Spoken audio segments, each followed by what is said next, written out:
Eu fui à Conceição e lá as irmãs me convidaram, eu tinha colégio lá também, Conceição, Colégio Dom Joaquim. Então eu estive lá uns 6 a 8 meses, trabalhei lá dentro do colégio também. Quer dizer, voltei àquele internato também. Mas eu já morava lá como professora, eu tinha um tratamento diferente, não mexia com aluno, aliás, não era mais aluna, então eu gostava de Conceição também. Aconteceu que depois eu fiquei cansada, achei que não estava certo, estava muito longe da minha família, eu resolvi vir embora. As aulas aqui não tinha vaga para todo mundo, sobrava professora, era aquele grupo de professores antigos, poucos alunos, aquela coisa, não tinha vez para nós não. As professoras que já eram nomeadas, tá? Aí eu resolvi ir embora para o Diamantino. Nessa época havia concurso público e podia escolher 3 lugares para onde você quisesse ir, preferência.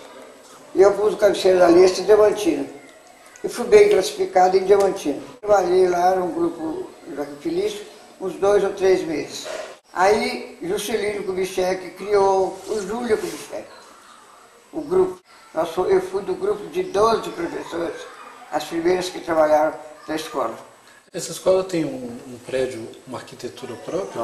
Tem, muito boa. Você conhece bem Diamantina, né? É saindo lá para o quartel, para o cemitério ali, aquele prédio que tem de lado, né? Custou muito a construir. E nós ficamos de casa aqui, casa ali, até que construiu. Mas a nossa nomeação dessas 12 professoras foi feita no alicerce, estava fazendo o alicerce do prédio. Juscelino assinou a nossa nomeação lá no lugar onde estava colocando a pedra fundamental. Estive em Diamantina 3 anos e meio também, e vim para aqui. Lá eu fui nomeada lá em 52. 52. E mais ou menos 55, mais ou menos, eu vim para aqui. Não sei se foi 54 ou 55. Cheguei aqui, trabalhava como professora, eu já era nomeado, já achei meu lugar correto aqui.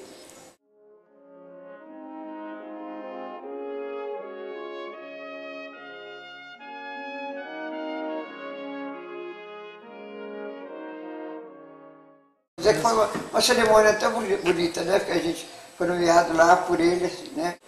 Mas chegou o tempo que eu já fui nomeada para lá, então eu resolvi vir embora para cá. Nesse meio termo, eu aproveitei e fiz em Diamantina um curso de contabilidade.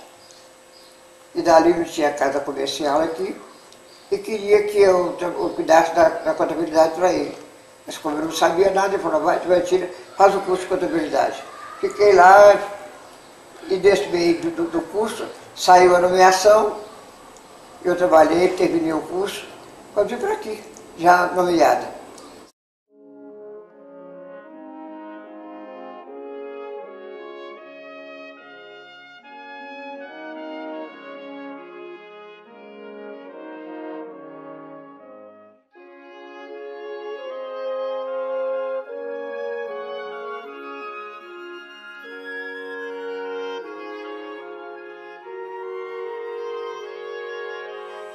O diretor aqui era Maria José Ribas, né? José Ribas, né? E ela aposentou. E naquele tempo não tinha essa cerimônia, essa burocracia de colocação de diretora. Ela chegou lá um dia no grupo, falou comigo só, eu vou afastar, tirar as férias, vou afastar, e vou aposentar. Você quer ficar no meu lugar? Então eu falei, vai, se você acha que eu dou conta. E aí fiquei como diretora do Arame. Antes ainda, nessa experiência lá, a senhora falou 53, 55, esse barulho político de governo se tornar cidade chegou na escola? A senhora lembra de alguma? Sim, as manifestações dos políticos que vinham, geralmente o grupo a escola era sede de encontros, de reuniões, a gente participou disso. Eu não participei do movimento em si, mas o movimento da cidade. O que era difícil de fazer? A gente não tinha muito recurso financeiro para verbas. Por exemplo, a cantina escolar era um sofrimento. A gente que fazia campanha, foi Zezé Ribas que começou a servir uma merenda na escola, feita na casa dela, por conta dela, sem auxílio nenhum de Estado. Depois a gente conseguiu contratar a mando do Estado mesmo, mas não dava muita verba não, era um dinheirinho à toa. E a gente tinha que fazer campanhas, festas, barrifas, uma opção de coisinha para arrumar dinheiro para manter essa merenda dos meninos. E se merendava o quê? O que era um cardápio de um dia daquele? Mingau, broa, eram essas coisas. Não tinha nada de nutritivo.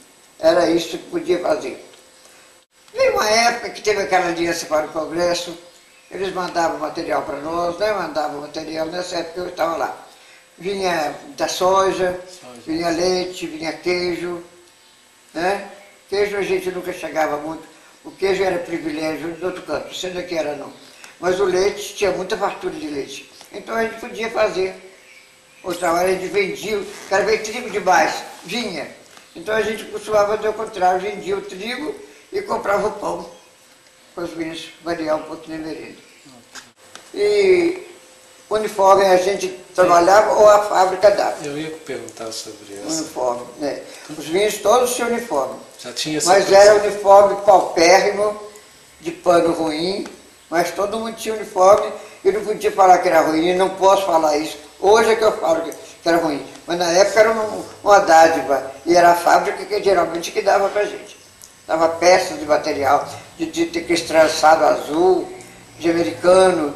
Tinha que ir lá na fábrica buscar? Não, eles ofereciam, mandavam, a gente telefonava, pedia, eles mandavam em casa pra gente. Aí a gente repartia, eles faziam os uniformes, mas era assim, muita bondade deles, mas era uma coisa simples, não podia ser mais do que isso não. Era a escola toda, né? Eles é que davam. A escola toda que não podia. A biblioteca era muito pobre, não tinha isso hoje de assistência médica, não tinha. A gente mesmo fazia de vez em quando uma campanha para fazer uma vacinação em massa, para dar um lubrigueiro em massa. A gente fazia campanha para isso. Não tinha essas greves que tem hoje, não. As professoras eram menos ambiciosas ou eram mais inexperientes, ninguém reclamava muito, não. Porque estava salário, então, entrava atrás de pagamento. Aqui quem sustentava o pagamento, porque teve uma época que o pagamento não vinha do Estado, era da coletoria daqui. A gente chegava a passar, para substitutos, chegava a passar, quando estou te falando, do ano para outro, sem receber. Tanto que a gente, quando era substituição, 2, 3, 4 dias, uns 7 dias, ninguém queria dar aula, não. Quando eu fui para o Joviano, nós já tínhamos criado o ginásio. A escola de quinta e oitava série chamava-se Escola da Comunidade. É um tipo de escola que foi criada em Pernambuco por jovens batalhadores lutando a favor da educação. Diz que lá em Pernambuco as aulas começaram a ser dadas debaixo das árvores, porque eles não tinham coisa. Não tinham prédio, não tinham patrimônio nenhum. Então aí foi crescendo e se expandiu por todo o Brasil. Chamava-se Escola da Comunidade, porque era a comunidade que mantinha a escola. E não sei através de quem, o professor Alberto, de Belo Horizonte, que era chefe lá, do Serafim morava aqui nessa ocasião, ajudou um pouco também, e aí nós começamos a criar aqui Escola da Comunidade, para os alunos contribuírem. A central de Belo Horizonte, de vez em quando, mandava uma verbazinha. Então nós não tínhamos prédio, funcionava no Aurélio Pires. Eu era diretora do Aurélio Pires, depois fui para mas continuei no ginásio. Continuei no ginásio muitos anos.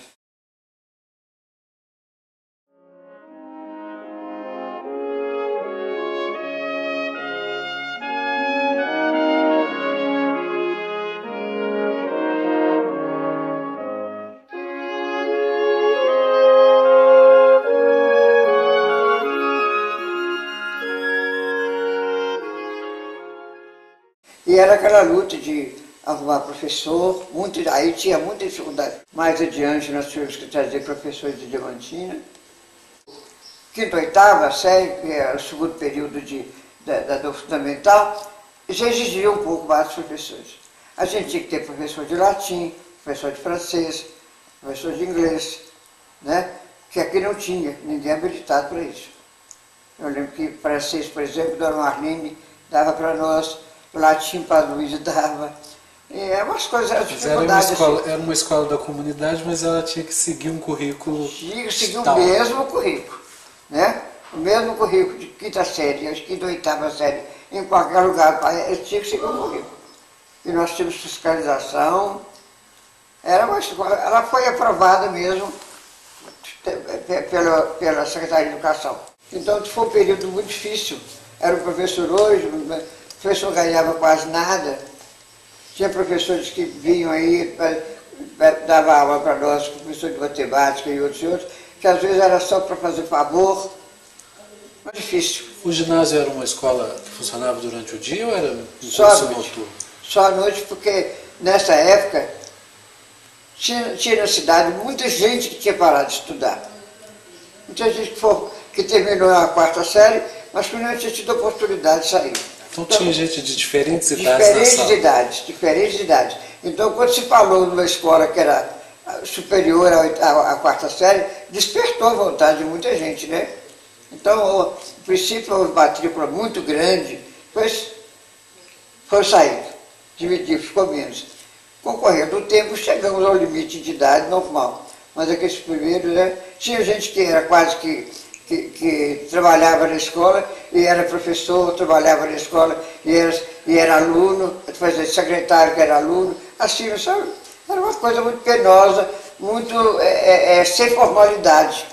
A gente não conseguia ter aquilo muito arrumado, não. E não tinha um prédio. Era também no Aurélio? Também no Aurélio.